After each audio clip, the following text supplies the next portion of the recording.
Bora lá, Jansen, sobe essa tela aí e vamos para a nossa segunda questão de hoje, que é essa aqui, gente. Olha só. Ela foi uma questão do concurso de assistente administrativo da UFRJ, mas é uma questão que a gente vai fazer uma análise muito legal. Então prestem bastante atenção, vocês que vão fazer prova, que caia raciocínio lógico com esse tipo de coisa. Há pouco tempo agora a CESP cobrou uma questão parecida com essa, tá bom? Então vamos entender o que está acontecendo aqui. E lá vamos nós. Bora lá. Diz o seguinte. Dentre as proposições compostas a seguir, assinale a alternativa que apresenta um conectivo lógico do tipo disjunção exclusiva. Então, esse carinha aqui, ó, é o famoso ou, a nossa disjunção exclusiva, aquele que me dá a ideia de somente um, né, de exclusividade, ok?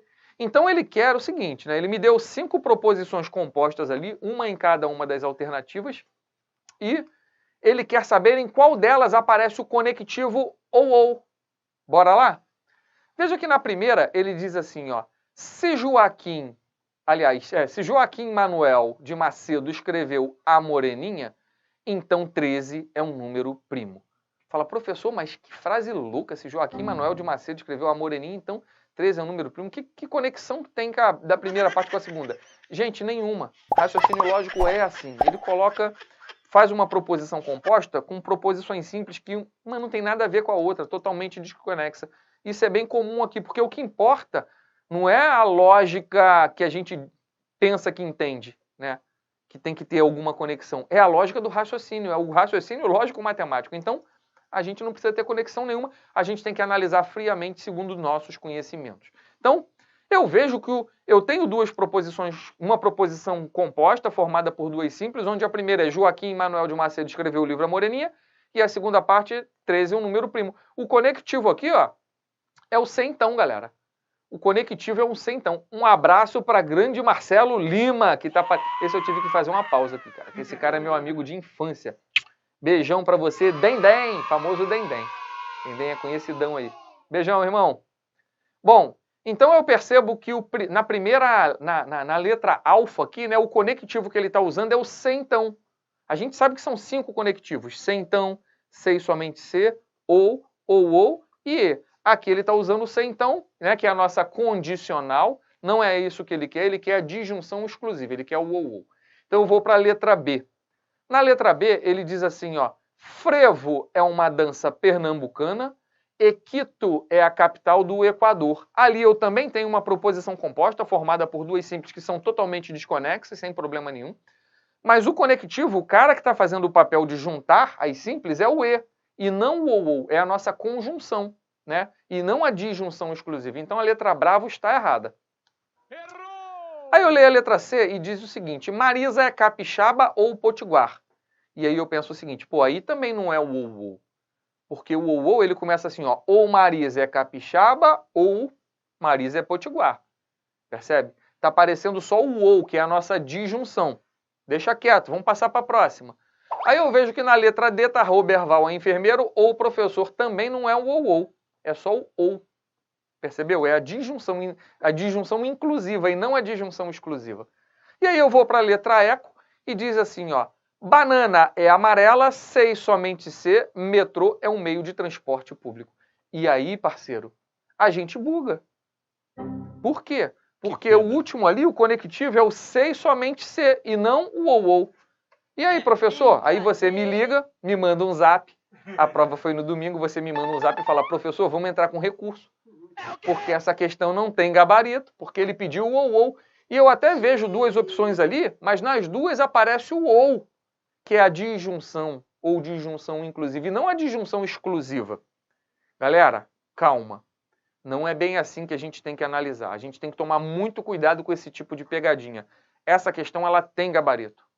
Ali, em algum momento, uma daquelas duas ali é a disjunção exclusiva. Vamos só dar uma relembrada aqui, então. Vamos montar aqui a nossa tabela. A verdade, galera, essa tabela bonitona que está aparecendo aí para você, né, com os nossos 5 conectivos, ou, C, então, C e somente C e o E. E ali no início as duas proposições simples, ok? Eu quero focar nessas duas aqui. No ou, que é a nossa disjunção, e no ou, que é a nossa disjunção exclusiva. É esse que ele quer, né? É o Vzinho com tracinho embaixo. Veja que quando a gente compara essas duas tabelas, né? Essas duas tabelas que estão aparecendo aí para você, elas são praticamente idênticas, exceto na primeira linha. A primeira linha, ó, ela é diferente. Na primeira do ou, ela é verdadeira e na segunda do ou, ela é falsa. O restante, ó, a segunda linha é VV, a terceira linha é VV também e a última linha é FF. Elas são iguais. Somente na primeira linha que elas são diferentes. Exatamente essa a diferença do ou para o ou. O ou, ele admite duas verdades. Se eu falar assim, ó, hoje irei à praia ou ao cinema, eu posso ir aos dois lugares. Porque o ou, ele admite duas verdades. V com V dá V. O ou, por isso que ele é chamado de disjunção exclusiva. Ele me dá a ideia de exclusividade. Ou só um, ou só outro. Se eu falo assim, ó, hoje ou irei ao cinema ou ao teatro, eu não posso ir aos dois lugares. Porque o ou, ele exclui a possibilidade do segundo. Então, V com V no ou dá falso. Não pode ter dois Vs. No ou pode. Beleza? Então, a única diferença é essa. Que o ou ele é chamado de ou exclusivo, né? Ele me dá a ideia de que somente um pode acontecer. Vamos voltar aqui, então, com a nossa questão? Embora eu perceba que só aparece o ou e não aparece visivelmente o ou em nenhuma das duas opções, em uma delas existe a ideia da exclusividade. Vamos começar analisando a letra delta. Ele fala assim, ó, Roberval é enfermeiro ou professor. Pode ser que ele seja só enfermeiro, pode ser que ele seja só professor, mas será que Roberval poderia ser enfermeiro e professor ao mesmo tempo? Seria possível uma pessoa ser enfermeiro e professor?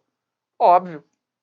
Por exemplo, professor de enfermagem. O cara é enfermeiro e também é professor de enfermagem. É possível, sim, ele ser enfermeiro e professor. Então, no caso da letra D, ela admite que as duas sejam verdadeiras. Então, ele é o nosso ou puro. Agora, olha para a letra C. Diz assim, ó, Marisa é capixaba ou potiguar. É possível alguém, algum ser humano, ser capixaba e potiguar ao mesmo tempo? Não. Não. Só se metade dela nasceu no Espírito Santo, a outra metade no Rio Grande do Norte. Pior que nem fazem fronteira, né? Rio Grande do Norte com o Espírito Santo babou, amigo. A pessoa tem tamanho continental, entendeu? Então, olha só, veja que é impossível que as duas sejam verdadeiras. É impossível uma pessoa ser capixaba e potiguar. Logo, embora apareça nitidamente para mim o ou, aquilo ali me dá a ideia do ou. Por quê? Porque ele não admite duas verdades.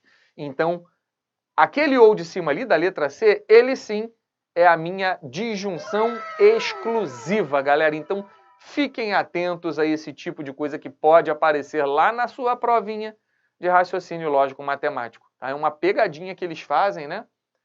E aí muita gente erra esse tipo de questão. Apareceu pedindo a disjunção exclusiva, vê qual dos dois que te dá a ideia de exclusividade, que só pode um, não pode os dois. Né? Que é a ideia clássica do ou. Beleza, gente? Conseguiu entender? Então vamos marcar o gabarito, Jansen. Vou jogar, hein? Vou jogar. Nosso gabarito é a letra Charlie. Marisa é capixaba ou potiguar. Então essa foi a nossa questãozinha aí de assistente administrativo da UFRJ, um curso que teve agora há pouco tempo, né? Um curso de agente administrativo.